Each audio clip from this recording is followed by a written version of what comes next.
Chapter 8. Days turned into weeks in the school, cut off from the world outside. Jason almost became proud of his ability to deal death. He recognized all the animals and plants in the nursery room and had been promoted to a trainer where the beasts made sluggish charges at him. His gun picked off the attackers with dull regularity. The constant daily classes were beginning to bore him as well. Though the gravity still dragged at him, his muscles were making great efforts to adjust. After the daily classes, he no longer collapsed immediately into bed. Only the nightmares got worse. He had finally mentioned them to Bruco, who mixed up a sleeping potion that took away most of their effect. The dreams were still there, but Jason was only vaguely aware of them upon awakening. By the time Jason had mastered all the gadgetry that kept the Pyrans alive, he had graduated to a most realistic trainer that was only a hairbreadth away from the real thing. The difference was just in quality. The insect poisons caused swelling and pain instead of instant death. Animals could cause bruises and tear flesh, but stopped short of ripping off limbs. You couldn't get killed in this trainer, but you could certainly come very close to it. Jason wandered through this large and rambling jungle with the rest of the 5-year-olds. There was something a bit humorous yet sad about their unchildlike grimness. Though they still might laugh in their quarters, they realized there was no laughing outside. To them, survival was linked up with social acceptance and desirability. In this way, Pyrrus was a simple black and white society. To prove your value to yourself and your world, you only had to stay alive. This had great importance in racial survival, but had very stultifying effects on individual personality. Children were turned into like-faced killers, always on the alert to deal out death. Some of the children graduated into the outside world, and others took their places. Jason watched this process for a while before he realized that all of those from the original group he had entered with were gone. That same day he looked up the chief of the adaptation center. "Bruco," Jason asked, "how long do you plan to keep me in this kindergarten shooting gallery?" "You're not being kept here," Bruco told him in his usual irritated tone. "You will be here until you qualify for the outside." "Which I have a funny feeling will be never. I can now field strip and reassemble every one of your blasted gadgets in the dark. I am a dead shot with this cannon. At this present moment, if I had to, I could write a book on the complete flora and fauna of Pyrrus and how to kill it. Perhaps I don't do as well as my 6-year-old companions, but I have a hunch I do about as good a job now as I ever will. Is that true?" Bruco squirmed with the effort to be evasive, yet didn't succeed. "I think that is, you weren't born here and—" "Come on," Jason said with glee. "A straight-faced old Pyran like you shouldn't try to lie to one of the weaker races that specializes in that sort of thing. It goes without saying that I'll always be sluggish with this gravity, as well as having other inborn handicaps." "I admit that. We're not talking about that now. The question is, will I improve with more training, or have I reached a peak of my own development now?" Bruco sweated. "With the passage of time there will be improvement, of course." "Sly devil," Jason waggled a finger at him. "Yes or no now? Will I improve now, by more training now?" "No," Bruco said, and still looked troubled. Jason sized him up like a poker hand. "Now let's think about that. I won't improve, yet I'm stuck here. That's no accident, so you must have been ordered to keep me here.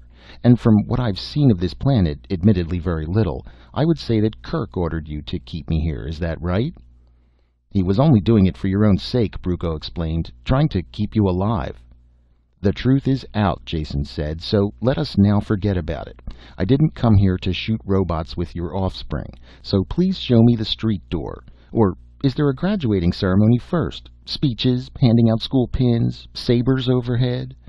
"Nothing like that," Bruco snapped. "I don't see how a grown man like you can talk such nonsense all the time. There is none of that, of course. Only some final work in the partial survival chamber. That is a compound that connects with the outside. Really is a part of the outside, except the most violent life forms are excluded. And even some of those manage to find their way in once in a while." "When do I go?" Jason shot the question. "Tomorrow morning. Get a good night's sleep first. You'll need it." There was one bit of ceremony attendant with the graduation. When Jason came into his office in the morning, Bruco slid a heavy gun clip across the table. "These are live bullets," he said. "I'm sure you'll be needing them. After this, your gun will always be loaded." They came up to a heavy airlock, the only locked door Jason had seen in the center. While Brucco unlocked it and threw the bolts, a sober-faced 8-year-old with a bandaged leg limped up. "This is Griff," Brucco said. "He will stay with you wherever you go from now on." "My personal bodyguard?" Jason asked, looking down at the stocky child who barely reached his waist. "You might call him that." Brucco swung the door open. "Griff tangled with a sawbird, so he won't be able to do any real work for a while. You yourself admitted that you will never be able to equal a Pyrran, so you should be glad of a little protection." "Always a kind word, that's you, Brucco," Jason said. He bent over and shook hands with the boy. Even the 8-year-olds had a bone-crushing grip. The two of them entered the lock and Brucco swung the inner door shut behind them. As soon as it was sealed, the outer door opened automatically. It was only partially open when Griff's gun blasted twice. Then they stepped out onto the surface of Pyrrus over the smoking body of one of its animals. Very symbolic, Jason thought. He was also bothered by the realization that he hadn't remembered to look for something coming in. Then, too, he couldn't even identify the beast from its charred remains. He glanced around, hoping he would be able to fire first himself next time. This was an unfulfilled hope. The few beasts that came their way were always seen first by the boy. After an hour of this, Jason was so irritated that he blasted an evil-looking thorn plant out of existence. He hoped that Griff wouldn't look too closely at it. Of course the boy did. "That plant wasn't close. It is stupid to waste good ammunition on a plant," Griff said. There was no real trouble during the day. Jason ended by being bored, though soaked by the frequent rainstorms. If Griff was capable of carrying on a conversation, he didn't show it. All Jason's gambits failed. The following day went the same way. On the third day, Brucco appeared and looked Jason carefully up and down. "I don't like to say it, but I suppose you are as ready to leave now as you will ever be. Change the virus filter nose plugs every day. Always check boots for tears and metal cloth suiting for rips. Med kit supplies renewed once a week." "And wipe my nose and wear my galoshes. Anything else?" Jason asked. Brucco started to say something, then changed his mind. "Nothing that you shouldn't know well by now. Keep alert, and good luck." He followed up the words with a crushing handshake that was totally unexpected. As soon as the numbness left Jason's hand, he and Griff went out through the large entrance lock. Chapter 9. Real as they had been, the training chambers had not prepared him for the surface of Pyrrus. There was the basic similarity, of course, the feel of the poison grass underfoot and the erratic flight of a stingwing in the last instant before Griff blasted it. But these were scarcely noticeable in the crash of the elements around him. A heavy rain was falling, more like a sheet of water than individual drops. Gusts of wind tore at it, hurling the deluge into his face. He wiped his eyes clear and could barely make out the conical forms of two volcanoes on the horizon, vomiting out clouds of smoke and flame. The reflection of this inferno was a sullen redness on the clouds that raced by in banks above them. There was a rattle on his hard hat and something bounced off to splash to the ground. He bent over and picked up a hailstone as thick as his thumb. A sudden flurry of hail hammered painfully at his back and neck. He straightened hurriedly. As quickly as it started, the storm was over. The sun burned down, melting the hailstones and sending curls of steam up from the wet street. Jason sweated inside his armored clothing, yet before they had gone a block it was raining again and he shook with chill. Griff trudged steadily along, indifferent to the weather or the volcanoes that rumbled on the horizon and shook the ground beneath their feet. Jason tried to ignore his discomfort and match the boy's pace. The walk was a depressing one. The heavy, squat buildings loomed grayly through the rain, more than half of them in ruins. They walked on a pedestrian way in the middle of the street. The occasional armored trucks went by on both sides of them. The mid-street sidewalk puzzled Jason until Griff blasted something that hurtled out of a ruined building towards them. The central location gave them some chance to see what was coming. Suddenly, Jason was very tired. "Griff, this city of yours is sure down at the heels. I hope the other ones are in better shape." "I don't know what you mean talking about heels, but there are no other cities. Some mining camps that can't be located inside the perimeter, but no other cities." This surprised Jason. He had always visualized the planet with more than one city. There were a lot of things he didn't know about Pyrrus, he realized suddenly. All of his efforts since landing had been taken up with the survival studies. There were a number of questions he wanted to ask, but ask them of somebody other than his grouchy 8-year-old bodyguard. There was one person who would best be equipped to tell him what he wanted to know. "Do you know Kerk?" he asked the boy. "Apparently he's your ambassador to a lot of places, but his last name—" "Sure, everybody knows Kerk, but he's busy. You shouldn't see him." Jason shook a finger at him. "Minder of my body you may be, but minder of my soul you are not. What do you say I call the shots and you go along to shoot the monsters, okay?"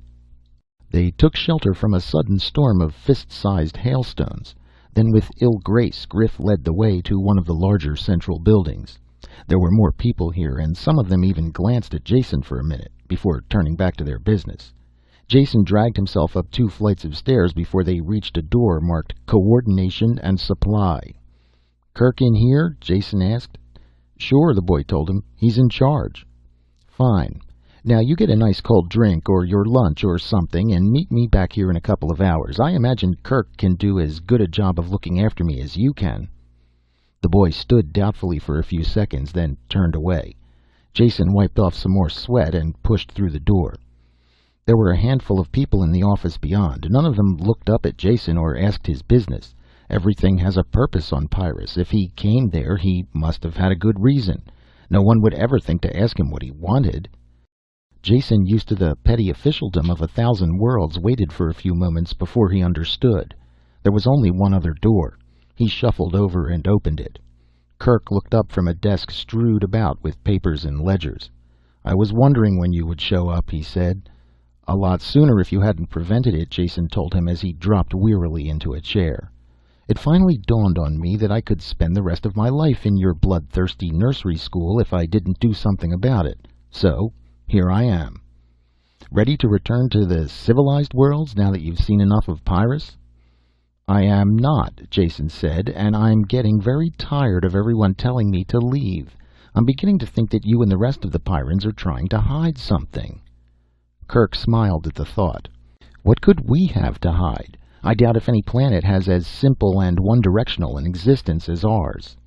"If that's true, then you certainly wouldn't mind answering a few direct questions about Pyrrus." Kerk started to protest, then laughed. "Well done. I should know better by now than to argue with you. What do you want to know?" Jason tried to find a comfortable position on the hard chair, then gave up. "What's the population of your planet?" he asked. For a second Kerk hesitated, then said, "Roughly 30,000. That is not very much for a planet that has been settled this long, but the reason for that is obvious." "All right, population 30,000, Jason said. "Now, how about surface control of your planet? I was surprised to find out that this city within its protective wall, the perimeter, is the only one on the planet. Let's not consider the mining camps, since they are obviously just extensions of the city. Would you say then that you people control more or less of the planet's surface than you did in the past?" Kerk picked up a length of steel pipe from the desk that he used as a paperweight and toyed with it as he thought. The thick steel bent like rubber at his touch as he concentrated on the answer. "That's hard to say offhand. There must be records of that sort of thing, though I wouldn't know where to find them. It depends on so many factors." "Let's forget that for now," Jason said. "I have another question that's really more relevant. Wouldn't you say that the population of Pyrrus is declining steadily year after year?" There was a sharp twang as the steel snapped in Kerk's fingers, the pieces dropping to the floor.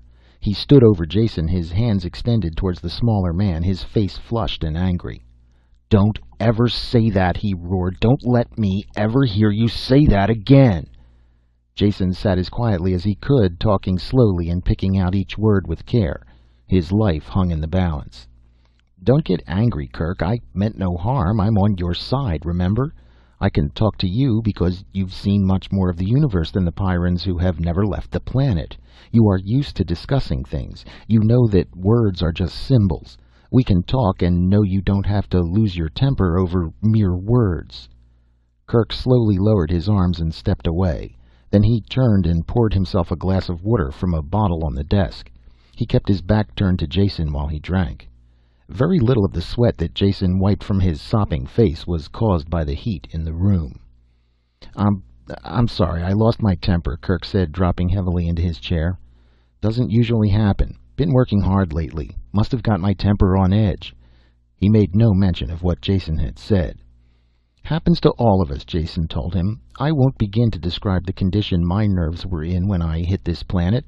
I'm finally forced to admit that everything you said about Pyrrus is true. It is the most deadly spot in the system, and only native-born Pyrans could possibly survive here.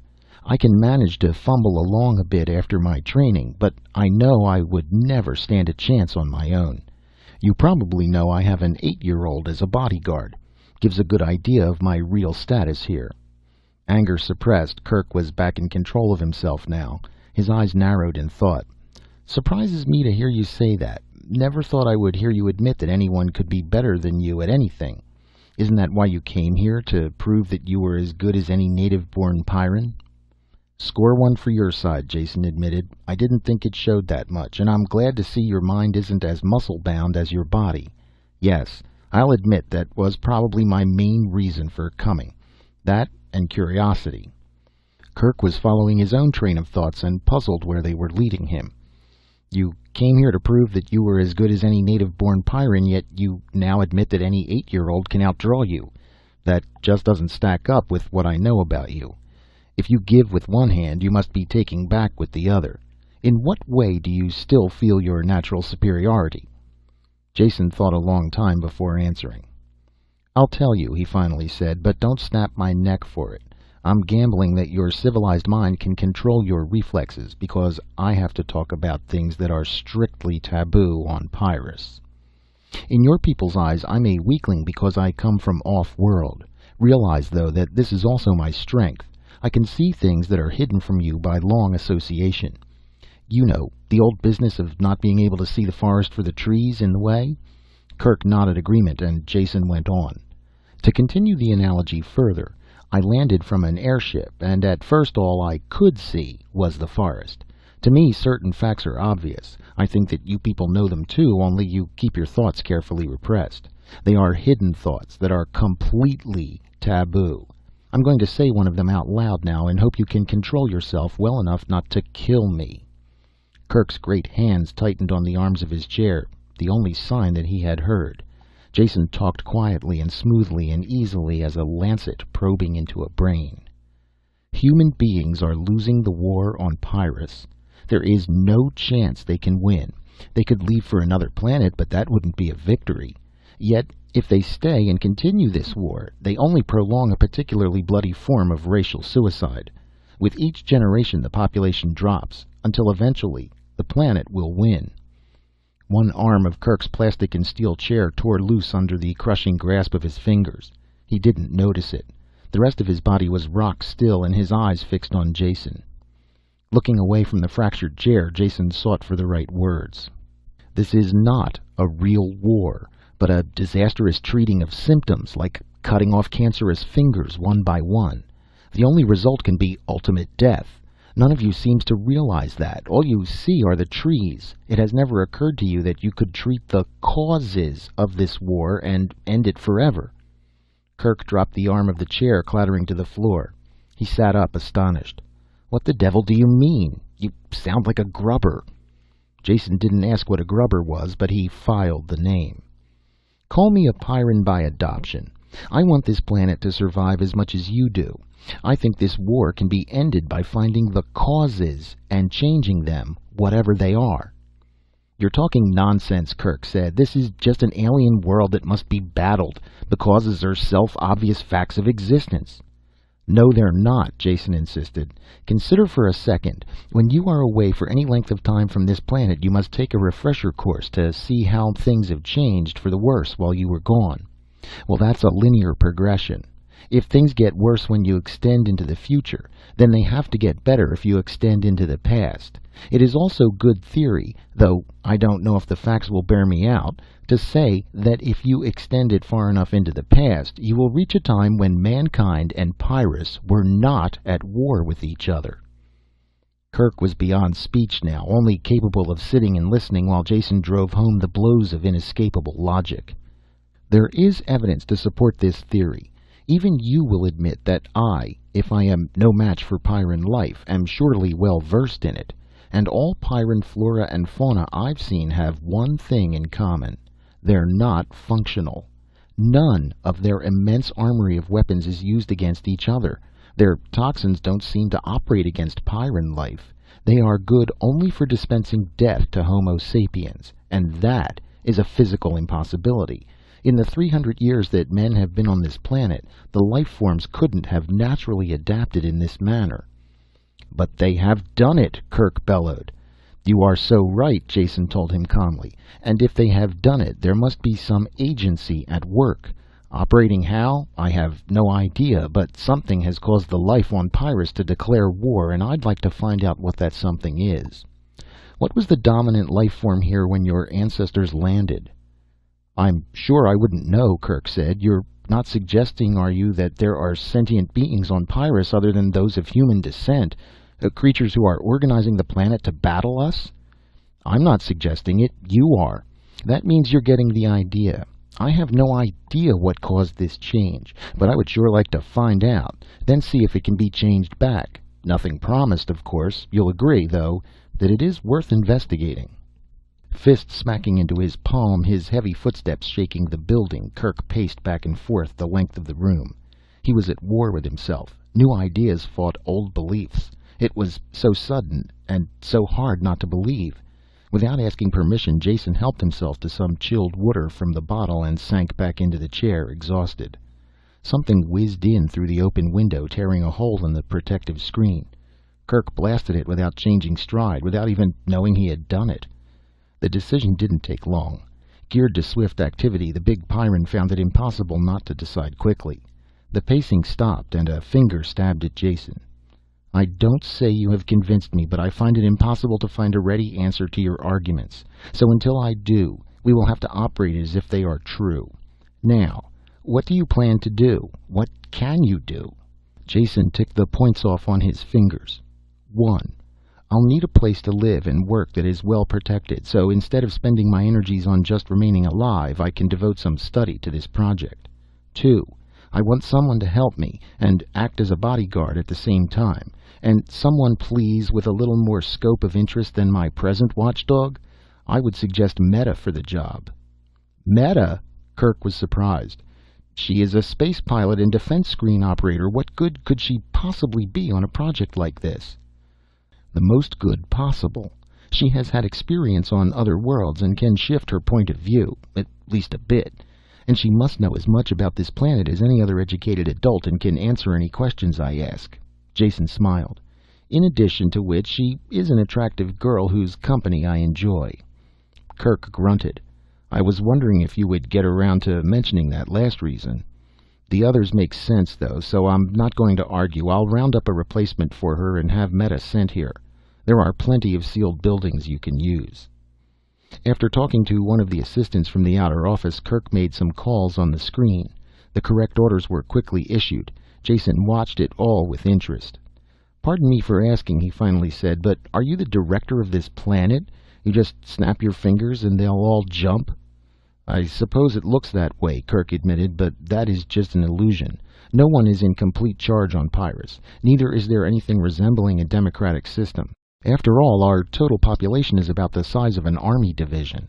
Everyone does the job they are best qualified for. Various activities are separated into departments with the most qualified person in charge. I run coordination and supply, which is about the loosest category. We fill in the gaps between departments and handle procuring from off-planet. Meta came in then and talked to Kerk. She completely ignored Jason's presence. I was relieved and sent here, she said. What is it? Change in flight schedule? You might call it that, Kerk said. As of now, you are dismissed from all your old assignments and assigned to a new department. Investigation and research. That tired-looking fellow there is your department head. A sense of humor, Jason said. The only native-born one on Pyrrus. Congratulations. There's hope for the planet yet. Meta glanced back and forth between them. I don't understand. I can't believe it. I mean, a new department. Why? I'm sorry, Kerk said. I didn't mean to be cruel. I thought perhaps you might feel more at ease. What I said was true. Jason has a way, or may have a way, to be of immense value to Pyrrus. Will you help him?" Meta had her composure back and a little anger. "Do I have to? Is that an order? You know I have work to do. I'm sure you will realize it is more important than something a person from off-planet might imagine. He can't really understand." "Yes, it's an order." The snap was back in Kerk's voice. Meta flushed at the tone. "Perhaps I can explain," Jason broke in. "After all, the whole thing is my idea. But first I would like your cooperation. Will you take the clip out of your gun and give it to Kerk?" Meta looked frightened, but Kerk nodded in solemn agreement. "Just for a few minutes, Meta. I have my gun, so you'll be safe here. I think I know what Jason has in mind, and from personal experience I'm afraid he is right." Reluctantly, Meta passed over the clip and cleared the charge in the gun's chamber. Only then did Jason explain. "I have a theory about life on Pyrrus, and I'm afraid I'll have to shatter some illusions when I explain. To begin with, the fact must be admitted that your people are slowly losing the war here and will eventually be destroyed." Before he was halfway through the sentence, Meta's gun was directed between his eyes and she was wildly snapping the trigger. There was only hatred and revulsion in her expression. Kerk took her by the shoulders and sat her in his chair, before anything worse happened. It took a while before she could calm down enough to listen to Jason's words. It's not easy to have the carefully built-up falsehoods of a lifetime shattered. Only the fact that she had seen something of other worlds enabled her to listen at all. The light of unreason was still in her eyes when he had finished telling her the things he and Kerk had discussed. She sat tensely, pushing forward against Kerk's hands as if they were the only things that stopped her from leaping at Jason. "Maybe that's too much to assimilate in one sitting," Jason said, "so let's put it in simpler terms. I believe we can find a reason for this unrelenting hatred of humans. Perhaps we don't smell right. Maybe I'll find an essence of crushed pyrin bugs that will render us immune when we rub it in. I don't know yet, but whatever the results, we must make the investigation. Kerk agrees with me on that." Meta looked at Kerk and he nodded agreement. Her shoulders slumped in sudden defeat. She whispered the words. I can't say I agree or even understand all that you said, but I'll help you, if Kerk thinks that is the right thing to do." "I do," he said. "Now, do you want the clip back for your gun? Not planning to take any more shots at Jason?" "That was foolish of me," she said coldly while she reloaded the gun. "I don't need a gun. If I had to kill him, I could do it with my bare hands."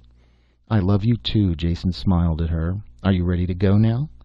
"Of course." She brushed a fluffy curl of hair into place. "First we'll find a place where you can stay. I'll take care of that. After that, the work of the new department is up to you." Chapter 10. There were empty rooms in one of the computer buildings. These were completely sealed to keep stray animal life out of the delicate machinery. While Meta checked a bedroll out of stores, Jason painfully dragged a desk, table, and chairs in from a nearby empty office.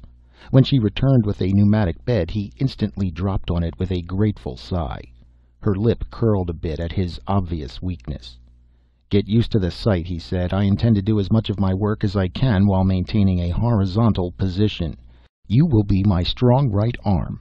And right now, right arm, I wish you could scare me up something to eat. I also intend to do most of my eating in the previously mentioned prone condition." Snorting with disgust, Meta stamped out. While she was gone, Jason chewed the end of a stylus thoughtfully, then made some careful notes. After they had finished the almost tasteless meal, he began the search. "Meta, where can I find historical records of Pyrrus?" "I've never heard of any. I really don't know." "But there has to be something, somewhere," he insisted. "Even if your present-day culture devotes all of its time and energies to survival, you can be sure it wasn't always that way. All the time it was developing, people were keeping records, making notes. Now, where do we look? Do you have a library here?" "Of course," she said. "We have an excellent technical library. But I'm sure there wouldn't be any of that sort of thing there." Trying not to groan, Jason stood up. "Let me be the judge of that. Just lead the way." Operation of the library was completely automatic. A projected index gave the call number for any text that had to be consulted. The tape was delivered to the charge desk 30 seconds after the number had been punched. Returned tapes were dropped through a hopper and refiled automatically. The mechanism worked smoothly. "Wonderful," Jason said, pushing away from the index. "A tribute to technological ingenuity. Only it contains nothing of any value to us. Just reams of textbooks." "What else should be in a library? Meta sounded sincerely puzzled. Jason started to explain, then changed his mind. Later we will go into that, he said, much later. Now we have to find a lead. Is it possible that there are any tapes or even printed books that aren't filed through this machine? It seems unlikely, but we could ask Polly. He lives here somewhere and is in charge of the library, filing new books and tending the machinery.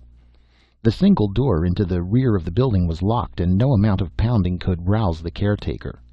If he's alive, this should do it, Jason said. He pressed the out of order button on the control panel. It had the desired effect. Within 5 minutes the door opened and Polly dragged himself through it. Death usually came swiftly on Pyrrus. If wounds slowed a man down, the ever-ready forces of destruction quickly finished the job. Polly was the exception to this rule. Whatever had attacked him originally had done an efficient job. Most of the lower part of his face was gone. His left arm was curled and useless. The damage to his body and legs had left him with the bare capability to stumble from one spot to the next. Yet he still had one good arm as well as his eyesight. He could work in the library and relieve a fully fit man. How long he had been dragging the useless husk of a body around the building no one knew. In spite of the pain that filled his red-rimmed moist eyes, he had stayed alive, growing old. Older than any other Pyrran as far as Jason had seen. He tottered forward and turned off the alarm that had called him. When Jason started to explain, the old man took no notice. Only after the librarian had rummaged a hearing aid out of his clothes did Jason realize that he was deaf as well. Jason explained again what he searched for. Polly nodded and printed his answer on a tablet. There are many old books in the storerooms below. Most of the building was taken up by the robot filing and sorting apparatus. They moved slowly through the banks of machinery, following the crippled librarian to a barred door in the rear. He pointed to it while Jason and Meta fought to open the age-encrusted bars. He wrote another note on his tablet. Not opened for many years. Rats. Jason's and Meta's guns appeared reflexively in their hands as they read the message. Jason finished opening the door by himself. The two native Pyrans stood facing the opening gap. It was well they did. Jason could have never handled what came through that door. He didn't even open it for himself. Their sounds at the door must have attracted all the vermin in the lower part of the building. Jason had thrown the last bolt and started to pull on the handle when the door was pushed open from the other side. Open the gateway to hell and see what comes out. Meta and Polly stood shoulder to shoulder, firing into the mass of loathsomeness that boiled through the door. Jason jumped to one side and picked off the occasional animal that came his way. The destruction seemed to go on forever. Long minutes passed before the last clawed beast made its death rush. Meta and Polly waited expectantly for more. They were happily excited by this chance to deal destruction. Jason felt a little sick after the silent, ferocious attack, a ferocity that the Pyrans reflected. He saw a scratch on Meta's face where one of the beasts had caught her. She seemed oblivious to it. Pulling out his med kit, Jason circled the piled bodies. Something stirred in their midst, and a crashing shot plowed into it. Then he reached the girl and pushed the analyzer probes against the scratch.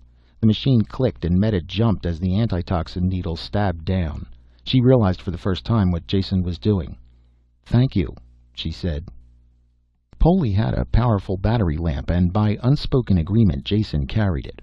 Crippled though he was, the old man was still a Pyrran when it came to handling a gun. They slowly made their way down the refuse-laden stairs. What a stench, Jason grimaced.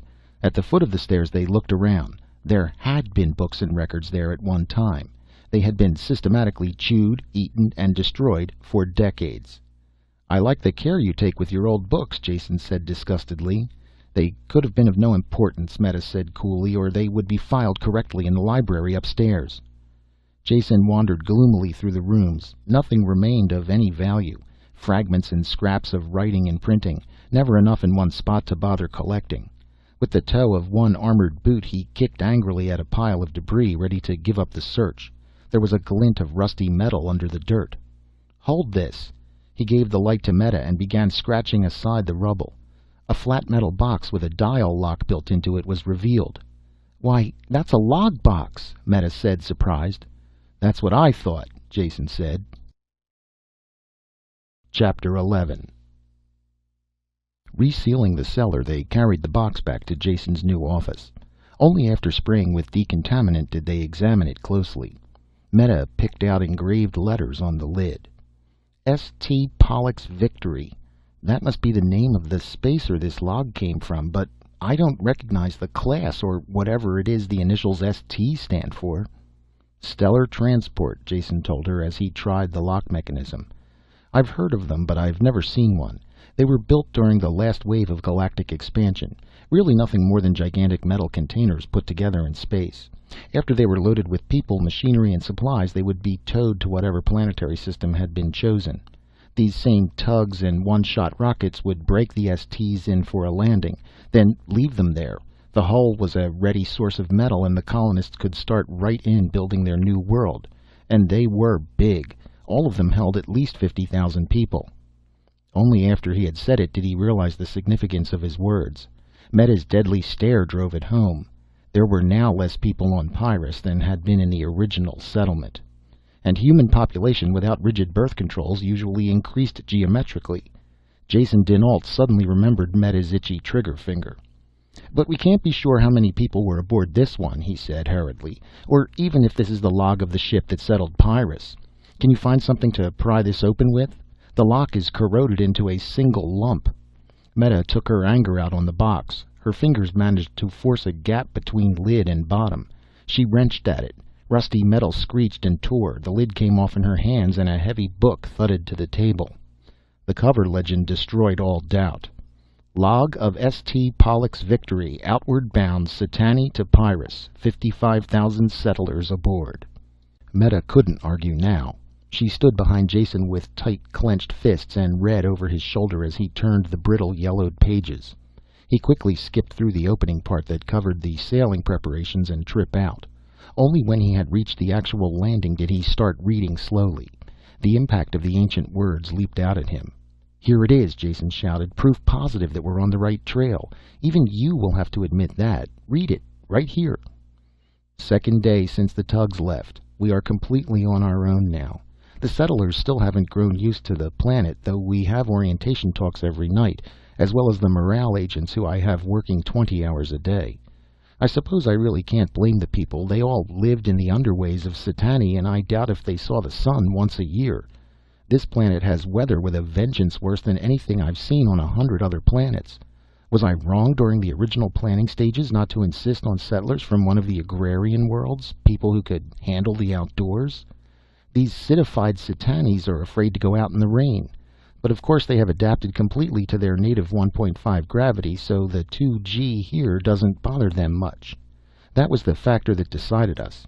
Anyway, too late now to do anything about it, or about the unending cycle of rain, snow, hail, hurricanes, and such. Answer will be to start the mines going, sell the metals, and build completely enclosed cities.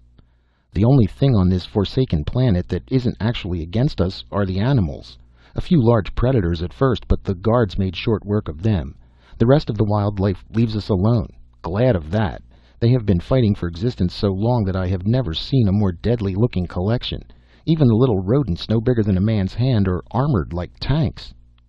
I don't believe a word of it, Meta broke in. That can't be Pyrrus he's writing about. Her words died away as Jason wordlessly pointed to the title on the cover. He continued scanning the pages, flipping them quickly. A sentence caught his eye and he stopped, jamming his finger against the place. He read aloud. And the troubles keep piling up. First Har Paolo with his theory that the volcanism is so close to the surface that the ground keeps warm and the crops grow so well. Even if he is right, what can we do? We must be self-dependent if we intend to survive. And now this other thing. It seems that the forest fire drove a lot of new species our way. Animals, insects, and even birds have attacked the people. Note for Har. Check if possible seasonal migration might explain attacks. There have been 14 deaths from wounds and poisoning. We'll have to enforce the rules for insect lotion at all times, and I suppose build some kind of perimeter defense to keep the larger beasts out of the camp. This is the beginning, Jason said. At least now we are aware of the real nature of the battle we're engaged in. It doesn't make Pyrrus any easier to handle or make the life forms less dangerous to know that they were once better disposed towards mankind. All this does is point the way. Something took the peaceful life forms, shook them up, and turned this planet into one big death trap for mankind. That something is what I want to uncover. Chapter 12. Further reading of the log produced no new evidence. There was a good deal more information about the early animal and plant life and how deadly they were, as well as the first defenses against them. Interesting historically, but of no use whatsoever in countering the menace. The captain apparently never thought that the life forms were altering on Pyrrus, believing instead that dangerous beasts were being discovered. He never lived to change his mind. The last entry in the log, less than 2 months after the first attack, was very brief and in a different handwriting. Captain Kurkowski died today of poisoning following an insect bite. His death is greatly mourned. The why of the planetary revulsion had yet to be uncovered. Kerk must see this book, Jason said. He should have some idea of the progress being made. Can we get transportation, or do we walk to City Hall? Walk, of course, Meta said. Then you bring the book. At 2 Gs, I find it very hard to be a gentleman and carry the packages. They had just entered Kirk's outer office when a shrill screaming burst out of the phone screen. It took Jason a moment to realize that it was a mechanical signal, not a human voice. What is it? He asked. Kerk burst through the door and headed for the street entrance. Everyone else in the office was going the same way. Meta looked confused, leaning towards the door, then looking back at Jason. What does it mean? Can't you tell me? He shook her arm. Sector alarm. A major breakthrough of some kind at the perimeter. Everyone but other perimeter guards has to answer.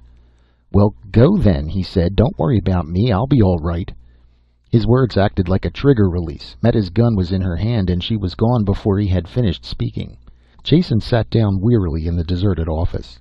The unnatural silence in the building began to get on his nerves. He shifted his chair over to the phone screen and switched it on to receive. The screen exploded with color and sound.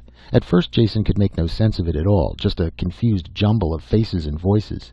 It was a multi-channel set designed for military use. A number of images were carried on the screen at one time, rows of heads or hazy backgrounds where the user had left the field of view. Many of the heads were talking at the same time, and the babble of their voices made no sense whatsoever. After examining the controls and making a few experiments, Jason began to understand the operation. Though all stations were on the screen at all times, their audio channels could be controlled. In that way, 2, 3, or more stations could be hooked together in a link-up. They would be in round-robin communication with each other, yet never out of contact with the other stations. Identification between voice and sound was automatic. Whenever one of the picture images spoke, the image would glow red. By trial and error, Jason brought in the audio for the stations he wanted and tried to follow the course of the attack. Very quickly he realized this was something out of the ordinary. In some way, no one made it clear, a section of the perimeter had been broken through and emergency defenses had been thrown up to encapsulate it. Kerk seemed to be in charge, at least he was the only one with an override transmitter. He used it for general commands. The many tiny images faded and his face appeared on top of them, filling the entire screen. All perimeter stations, send 25% of your complement to Area 12. The small images reappeared and the babble increased, red lights flickering from face to face. Abandon the first floor. Acid bombs can't reach. If we hold, we'll be cut off, but salient is past us on the west flank. Request support. Don't, Merv. It's useless. And the napalm tanks are almost gone. Orders? The truck is still there. Get it to the supply warehouse. You'll find replacements. Out of the welter of talk, only the last 2 fragments made any sense. Jason had noticed the signs below when he came in. The first 2 floors of the building below him were jammed with military supplies. This was his chance to get into the act. Just sitting and watching was frustrating, particularly when it was a desperate emergency. He didn't overvalue his worth, but he was sure there was always room for another gun. By the time he had dragged himself down to the street level, a turbo truck had slammed to a stop in front of the loading platform. 2 Pyrans were rolling out drums of napalm with reckless disregard for their own safety. Jason didn't dare enter that maelstrom of rolling metal. He found he could be of use tugging the heavy drums into position on the truck while the others rolled them up. They accepted his aid without acknowledgement. It was exhausting, sweaty work, hauling the leaden drums into place against the heavy gravity. After a minute, Jason worked by touch through a red haze of hammering blood. He realized the job was done only when the truck suddenly leaped forward and he was thrown to the floor. He lay there, his chest heaving. As the driver hurled the heavy vehicle along, all Jason could do was bounce around in the bottom. He could see well enough, but was still gasping for breath when they braked at the fighting zone. To Jason it was a scene of incredible confusion. Guns firing, flames, men and women running on all sides. The napalm drums were unloaded without his help, and the truck vanished for more. Jason leaned against a wall of half-destroyed building and tried to get his bearings. It was impossible. There seemed to be a great number of small animals. He killed 2 that attacked him. Other than that, he couldn't determine the nature of the battle. A Pyrran, tanned face white with pain and exertion, stumbled up. His right arm, wet with raw flesh and dripping blood, hung limply at his side. It was covered with freshly applied surgical foam. He held his gun in his left hand, a stump of control cable dangling from it. Jason thought the man was looking for medical aid. He couldn't have been more wrong. Clenching the gun in his teeth, the Pyrran clutched the barrel of napalm with his good hand and hurled it over on its side. Then, with the gun once more in his hand, he began to roll the drum along the ground with his feet. It was slow, cumbersome work, but he was still in the fight. Jason pushed through the hurrying crowd and bent over the drum. "Let me do it," he said. "You can cover us both with your gun." The man wiped the sweat from his eyes with the back of his arm and blinked at Jason. He seemed to recognize him. When he smiled, it was a grimace of pain, empty of humor. "Do that. I can still shoot. 2 half men. Maybe we equal 1 whole." Jason was laboring too hard to even notice the insult. An explosion had blasted a raw pit in the street ahead. 2 people were at the bottom, digging it even deeper with shovels. The whole thing seemed meaningless. Just as Jason and the wounded man rolled up the drum, the diggers leaped out of the excavation and began shooting down into its depths. One of them turned, a young girl, barely in her teens. "Praise perimeter," she breathed. "They found the napalm. One of the new horrors is breaking through towards 13. We just found it." Even as she talked, she swiveled the drum around, kicked the easy-off plug, and began dumping the gelid contents into the hole. When half of it had gurgled down, she kicked the drum itself in. Her companion pulled a flare from his belt, lit it, and threw it after the drum. "Back, quick! They don't like heat," he said. This was putting it very mildly. The napalm caught. Tongues of flame and roiling, greasy smoke climbed up to the sky. Under Jason's feet, the earth shifted and moved. Something black and long stirred in the heart of the flame, then arched up into the sky over their heads. In the midst of the searing heat, it still moved with alien, jolting motions. It was immense, at least 2 meters thick, and with no indication of its length. The flames didn't stop it at all, just annoyed it. Jason had some idea of the thing's length as the street cracked and buckled for 50 meters on each side of the pit. Great loops of the creature began to emerge from the ground. He fired his gun, as did the others, not that it seemed to have any effect. More and more people were appearing armed with a variety of weapons. Flamethrowers and grenades seemed to be the most effective. "Clear the area. We're going to saturate it. Fall back." The voice was so loud it jarred Jason's ear. He turned and recognized Kerk, who had arrived with truckloads of equipment. He had a power speaker on his back. The mic hung in front of his lips. His amplified voice brought an instant reaction from the crowd. They began to move. There was still doubt in Jason's mind what to do. Clear the area? But what area? He started towards Kerk before he realized that the rest of the Pyrans were going in the opposite direction. Even under 2 gravities, they moved. Jason had a naked feeling of being alone on the stage. He was in the center of the street, and the others had vanished. No one remained except the wounded man Jason had helped. He stumbled towards Jason, waving his good arm. Jason couldn't understand what he said. Kerk was shouting orders again from one of the trucks. They had started to move too. The urgency struck home, and Jason started to run. It was too late. On all sides the earth was buckling, cracking, as more loops of the underground thing forced its way into the light. Safety lay ahead. Only in front of it rose an arch of dirt-encrusted gray.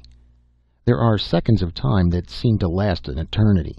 A moment of subjective time that is grabbed and stretched to an infinite distance. This was one of those moments. Jason stood frozen. Even the smoke in the sky hung unmoving. The high-standing loop of alien life was before him, every detail piercingly clear. Thick as a man, ribbed and gray as old bark. Tendrils projected from all parts of it, pallid and twisting lengths that writhed slowly with snake-like life. Shaped like a plant, yet with the motions of an animal, and cracking, splitting. This was the worst. Seams and openings appeared. Splintering, gaping mouths that vomited out a horde of pallid animals.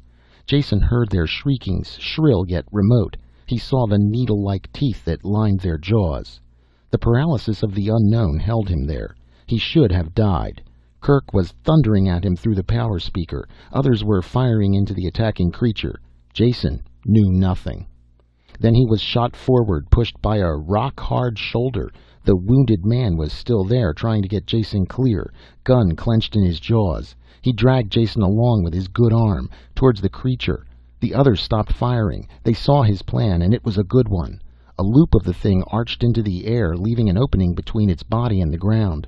The wounded Pyrran planted his feet and tightened his muscles. One-handed, with a single thrust, he picked Jason off the ground and sent him hurtling under the living arch. Moving tendrils brushed fire along his face. Then he was through, rolling over and over on the ground. The wounded Pyrran leapt after him. It was too late. There had been a chance for one person to get out. The Pyrran could have done it easily. Instead, he had pushed Jason first. The thing was aware of movement when Jason brushed its tendrils. It dropped and caught the wounded man under its weight. He vanished from sight as the tendrils wrapped around him and the animals swarmed over. His trigger must have pulled back to full automatic, because the gun kept firing a long time after he should have been dead. Jason crawled. Some of the fanged animals ran towards him but were shot. He knew nothing about this. Then rude hands grabbed him up and pulled him forward. He slammed into the side of a truck, and Kerk's face was in front of his, flushed and angry. One of the giant fists closed on the front of Jason's clothes, and he was lifted off his feet, shaken like a limp bag of rags. He offered no protest, and could not have, even if Kerk had killed him. When he was thrown to the ground, someone picked him up and slid him into the back of the truck. He did not lose consciousness as the truck bounced away, yet he could not move. In a moment the fatigue would go away and he would sit up. That was all he was, just a little tired. Even as he thought this, he passed out. Chapter 13. "Just like old times," Jason said when Bruco came into the room with a tray of food. Without a word, Bruco served Jason and the wounded men in the other beds, then left. "Thanks," Jason called after his retreating back. A joke, a twist of a grin, like it always was, sure. But even as he grinned and his lips shaped a joke, Jason felt them like a veneer on the outside. Something plastered on with a life of its own. Inside he was numb and immovable. His body was stiff, and his eyes still watched that arch of alien flesh descend and smother the one-armed Pyrran with its million burning fingers. He could feel himself under the arch. After all, hadn't the wounded man taken his place? He finished the meal without realizing that he ate. Ever since that morning when he had recovered consciousness, it had been like this. He knew that he should have died out there in that battle-torn street. His life should have been snuffed out for making the mistake of thinking that he could actually help the battling Pyrans instead of being underfoot and in the way. If it hadn't been for Jason, the man with the wounded arm would have been brought here to the safety of the reorientation buildings. He knew he was lying in the bed that belonged to that man. The man who had given his life for Jason's. The man whose name he didn't even know. There were drugs in the food, and they made him sleep. The medicated pads soaked the pain and rawness out of the burns where the tentacles had seared his face. When he awoke the second time, his touch with reality had been restored. A man had died so he could live. Jason faced the fact. He couldn't restore that life, no matter how much he wanted to. What he could do was make the man's death worthwhile. If it can be said that any death was worthwhile. He forced his thoughts from that track. Jason knew what he had to do. His work was even more important now. If he could solve the riddle of this deadly world, he could repay in part the debt he owed. Sitting up made his head spin, and he held to the edge of the bed until it slowed down. The others in the room ignored him as he slowly and painfully dragged on his clothes. Bruco came in, saw what he was doing, and left again without a word. Dressing took a long time, but it was finally done. When Jason finally left the room, he found Kerk waiting for him. "Kerk, I want to tell you." "Tell me nothing." The thunder of Kerk's voice bounced back from the ceiling and walls. "I'm telling you. I'll tell you once, and that will be the end of it. You're not wanted on Pyrrus, Jason dinAlit. Neither you nor your precious off-world schemes are wanted here. I let you convince me once with your twisted tongue. Helped you at the expense of more important work. I should have known what the result of your logic would be. Now I've seen. Wealth died so you could live. He was twice the man you will ever be." "Wealth? Was that his name?" Jason asked stumblingly. I didn't know. You didn't even know? Kerk's lips pulled back from his teeth in a grimace of disgust. You didn't even know his name, yet he died that you might continue your miserable existence. Kerk spat as if the words gave a vile flavor to his speech and stamped towards the exit lock. Almost as an afterthought, he turned back to Jason. You'll stay here in the sealed buildings until the ship returns in 2 weeks. Then you will leave this planet and never come back. If you do, I will kill you instantly, with pleasure. He started through the lock. Wait, Jason shouted. You can't decide like that. You haven't even seen the evidence I've uncovered. Ask Meta. The lock thumped shut and Kerk was gone. The whole thing was just too stupid. Anger began to replace the futile despair of a moment before. He was being treated like an irresponsible child, the importance of his discovery of the log completely ignored. Jason turned and saw for the first time that Bruco was standing there. Did you hear that? Jason asked him. Yes, and I quite agree. You can consider yourself lucky. Lucky? Jason was the angry one now. Lucky to be treated like a moronic child with contempt for everything I do? I said lucky, Bruco snapped. Welf was Kerk's only surviving son. Kerk had high hopes for him, was training him to take his place eventually. He turned to leave, but Jason called after him. Wait, I'm sorry about Welf. I can't be any sorrier knowing that he was Kerk's son, but at least it explains why Kerk is so quick to throw me out, as well as the evidence I have uncovered, the log of the ship. I know, I've seen it, Bruco said. Meta brought it in. Very interesting historical document. That's all you can see it as? A historical document? The significance of the planetary change escapes you? It doesn't escape me, Bruco answered briefly, but I cannot see that it has any relevancy today. The past is unchangeable, and we must fight in the present. That is enough to occupy all of our energies. Jason felt too exhausted to argue the point anymore. He ran into the same stone wall with all the Pyrans.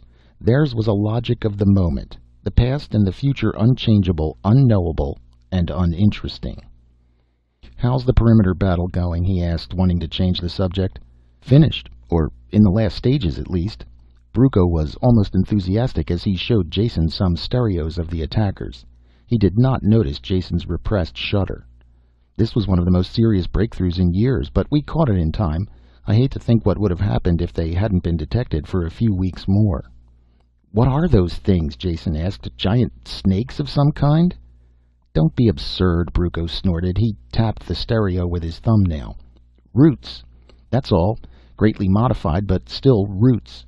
They came in under the perimeter barrier, much deeper than anything we'd had before. Not a real threat in themselves, as they have very little mobility. Die soon after being cut. The danger came from their being used as access tunnels. They're bored through and through with animal runs, and 2 or 3 species of beasts live in a sort of symbiosis inside. Now we know what they are and can watch for them. The danger was they could have completely undermined the perimeter and come in from all sides at once. Not much we could have done then. The edge of destruction. Living on the lip of a volcano, the Pyrans took satisfaction from any day that passed without total annihilation. There seemed no way to change their attitude. Jason let the conversation die there. He picked up the log of the Pollux victory from Bruco's quarters and carried it back to his room. The wounded Pyrans there ignored him as he dropped onto the bed and opened the book to the first page. For 2 days he did not leave his quarters. The wounded men were soon gone, and he had the room to himself. Page by page he went through the log until he knew every detail of the settlement of Pyrrus. His notes and cross-references piled up. He made an accurate map of the original settlement superimposed over a modern one. They didn't match at all. It was a dead end. With one map held over the other, what he had suspected was painfully clear. The descriptions of terrain and physical features in the log were accurate enough. The city had obviously been moved since the first landing. Whatever records had been kept would be in the library, and he had exhausted that source. Anything else would have been left behind and long since destroyed. Rain lashed against the thick window above his head, lit suddenly by a flare of lightning. The unseen volcanoes were active again, vibrating the floor with their rumblings deep in the earth. The shadow of defeat pressed heavily down on Jason, rounding his shoulders and darkening even more the overcast day. Chapter 14. Jason spent one depressed day living on his bunk counting rivets, forcing himself to accept defeat. Kerk's order that he was not to leave the sealed building tied his hands completely. He felt himself close to the answer, but he was never going to get it. One day of defeat was all he could take. Kerk's attitude was completely emotional, untempered by the slightest touch of logic. This fact kept driving home until Jason could no longer ignore it. Emotional reasoning was something he had learned to mistrust early in life. He couldn't agree with Kerk in the slightest, which meant he had to utilize the 10 remaining days to solve the problem. If it meant disobeying Kerk, it would still have to be done. He grabbed up his notepad with a new enthusiasm. His first sources of information had been used up, but there must be others. Chewing the scriber and needling his brain, he slowly built up a list of other possibilities. Any idea, no matter how wild, was put down. When the plate was filled, he wiped the long shots and impossibles, such as consulting off-world historical records. This was a Pyrran problem and had to be settled on this planet or not at all. The list worked down to 2 probables. Either old records, notebooks or diaries that individual Pyrrans might have in their possession, or verbal histories that had been passed down the generations by word of mouth. The first choice seemed to be the most probable, and he acted on it at once. After a careful check of his med kit and gun, he went to see Brucco. "What's new and deadly in the world since I left?" he asked. Brucco glared at him. "You can't go out. Kerk has forbidden it." "Did he put you in charge of guarding me to see if I obeyed?" Jason's voice was quiet and cold. Brucco rubbed his jaw and frowned in thought. Finally he just shrugged. "No, I'm not guarding you, nor do I want the job. As far as I know, this is between you and Kerk, and it can stay that way. Leave whenever you want, and get yourself killed quietly someplace so there will be an end to the trouble you cause once and for all." "I love you too," Jason said. "Now brief me on the wildlife." The only new mutation that routine precautions wouldn't take care of was a slate-colored lizard that spit a fast nerve poison with deadly accuracy. Death took place in seconds if the saliva touched any bare skin. The lizards had to be looked out for and shot before they came within range. An hour of lizard blasting in the training chamber made him proficient in the exact procedure. Jason left the sealed buildings quietly, and no one saw him go. He followed the map to the nearest barracks, shuffling tiredly through the dusty streets. It was a hot, quiet afternoon, broken only by the rumblings from the distance and the occasional crack of his gun. It was cool inside the thick-walled barracks buildings, and he collapsed into a bench until the sweat dried and his heart stopped pounding. Then he went to the nearest recreation room to start his search. Before it began, it was finished. None of the Pyrrans kept old artifacts of any kind and thought the whole idea was very funny. After the 20th negative answer, Jason was ready to admit defeat in this line of investigation. There was as much chance of meeting a Pyrran with old documents as finding a bundle of grandfather's letters in a soldier's kit bag. This left a single possibility: verbal histories. Again Jason questioned with the same lack of results. The fun had worn off the game for the Pyrrans, and they were beginning to growl. Jason stopped while he was still in one piece. The commissary served him a meal that tasted like plastic paste and wood pulp. He ate it quickly, then sat brooding over the empty tray, hating to admit another dead end. Who could supply him with answers? All the people he had talked to were so young, they had no interest or patience for storytelling. That was an old folks' hobby, and there were no oldsters on Pyrrus. With one exception that he knew of, the librarian Poley. It was a possibility. A man who worked with records and books might have an interest in some of the older ones. He might even remember reading volumes now destroyed. A very slim lead indeed, but one that had to be pursued. Walking to the library almost killed Jason. The torrential rains made the footing bad, and in the dim light it was hard to see what was coming. A snapper came in close enough to take out a chunk of flesh before he could blast it. The antitoxin made him dizzy, and he lost some blood before he could get the wound dressed. He reached the library exhausted and angry. Poley was working on the guts of one of the catalog machines. He didn't stop until Jason had tapped him on the shoulder. Switching on his hearing aid, the Pyrran stood quietly, crippled and bent, waiting for Jason to talk. "Have you any old papers or letters that you have kept for your personal use?" A shake of the head. "No." "What about stories, about great things that have happened in the past, that someone might have told you when you were young?" "Negative." Results: negative. Every question was answered by a shake of Poley's head, and very soon the old man grew irritated and pointed to the work he hadn't finished. Yes, I know you have work to do, Jason said, but this is important. Poley shook his head an angry no, and reached to turn off his hearing aid. Jason groped for a question that might get a more positive answer. There was something tugging at his mind, a word he had heard and made a note of to be investigated later. Something that Kerk had said. That's it. It was right there on the tip of his tongue. Just a second, Poley. Just one more question. What is a grubber? Have you ever seen one, or know what they do, or where they can be found? The words were cut off as Poley whirled and lashed the back of his good arm into Jason's face. Though the man was aged and crippled, the blow almost fractured Jason's jaw, sending him sliding across the floor. Through a daze, he saw Poley hobbling towards him, making thick bubbling noises in his ruined throat. What remained of his face twisted and worked with anger. This was no time for diplomacy. Moving as fast as he could with the high G foot-slapping shuffle, Jason headed for the sealed door. He was no match for any Pyrran in hand-to-hand combat, young and small or old and crippled. The door thunked open as he went through and barely closed in Poley's face. Outside, the rain had turned to snow, and Jason trudged wearily through the slush, rubbing his sore jaw and turning over the only fact he had. Grubber was a key, but to what? And who did he dare ask for more information? Kerk was the man he had talked to best, but not anymore. That left only Meta as a possible source. He wanted to see her at once, but sudden exhaustion swept through him. It took all of his strength to stumble back to the school buildings. In the morning he ate and left early. There was only a week left. It was impossible to hurry, and he cursed as he dragged his double-weight body to the assignment center. Meta was on night perimeter duty and should be back to her quarters soon. He shuffled over there and was lying on her bunk when she came in. "Get out," she said in a flat voice, "or do I throw you out?" "Patience, please," he said as he sat up.